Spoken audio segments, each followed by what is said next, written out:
ঈদের দিন এমন একটা মিষ্টি বানিয়েছিলাম যেটা খেয়ে সবাই অনেক বেশি পছন্দ করেছে। আজকে সেই মিষ্টির রেসিপিটাই আপনাদের সাথে শেয়ার করছি। ঈদের দিন আমি বানিয়েছি কালোজাম মিষ্টি। এর জন্য প্রথমে এখানে লাগবে 1 কাপের মতো গুঁড়ো দুধ। তারপর এখানে দিয়ে দিচ্ছি কিছুটা ময়দা, দিয়ে দিচ্ছি সুজি। এই উপকরণগুলো একটু কম করেই দিতে হবে। সামান্য চিনি দিয়ে দিচ্ছি, সাথে একটু বেকিং পাউডার। এবার সবকিছু খুব ভালো মতো মিক্স করে নিচ্ছি। দিয়ে দিলাম একটা ডিম।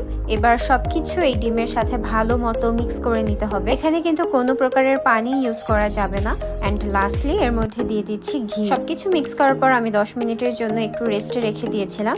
এখন হাতে একটু ঘি লাগিয়ে একে একে সবগুলো মিষ্টি গোল গোল করে কিংবা লম্বা শেপ দিয়ে নিতে হবে। এবার মিষ্টিগুলো ভেজে নিতে হবে। এর জন্য আমি আজকে রাইস কুকার ইউজ করছি। আর এই রাইস কুকারটা আমি নিয়েছি TQIU ফেসবুক পেজ থেকে। অ্যান্ড রাইস কুকারের মধ্যে তেলগুলো দিয়ে নিয়েছি। এবার তেলের মধ্যে একে একে সবগুলো মিষ্টি দিয়ে নিতে হবে।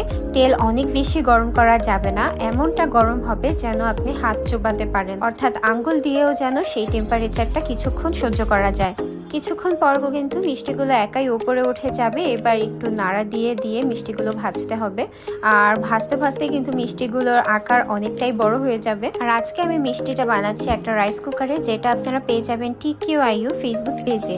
এই রাইস কুকারে যেমন আপনারা ভাত রান্না করতে পারবেন, তেমনি সবকিছুই কিন্তু রান্না করতে পারবেন। এটা বাজারের অন্যান্য রাইস কুকারের থেকে 25% বিদ্যুৎ সাশ্রয়ী। ডিরেক্ট চায়না থেকে এটি ইম্পোর্ট করে আনা হয়। আর প্রাইসও অনেক বেশি রিজনেবল। তো যারা এই রাইস কুকারটি অর্ডার করতে চান তারা এখনই TQIU ফেসবুক পেজে ইনবক্স করুন।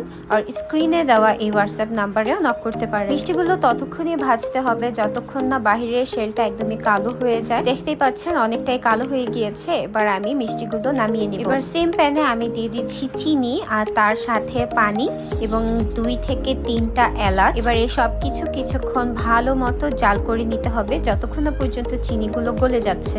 এবার শিরার মধ্যে একসাথে সবগুলো মিষ্টি দিয়ে দিচ্ছি। আর শিরাতে মিষ্টি দেওয়ার আগে অবশ্যই কিন্তু মিষ্টিগুলো একদম ঠান্ডা করে নিতে হবে।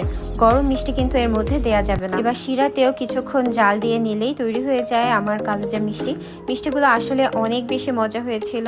আমার ফ্রেন্ডসরা অ্যান্ড বাসায় আব্বু আম্মু ভাইয়া সবাই অনেক প্রশংসা করেছিল। আর শিরায় থেকে মিষ্টিগুলো কিন্তু আরো বেশি ফুলে উঠেছিল। আমার এই মিষ্টির রেসিপিটা আপনাদের কাছে কেমন লাগলো অবশ্যই জানাবেন।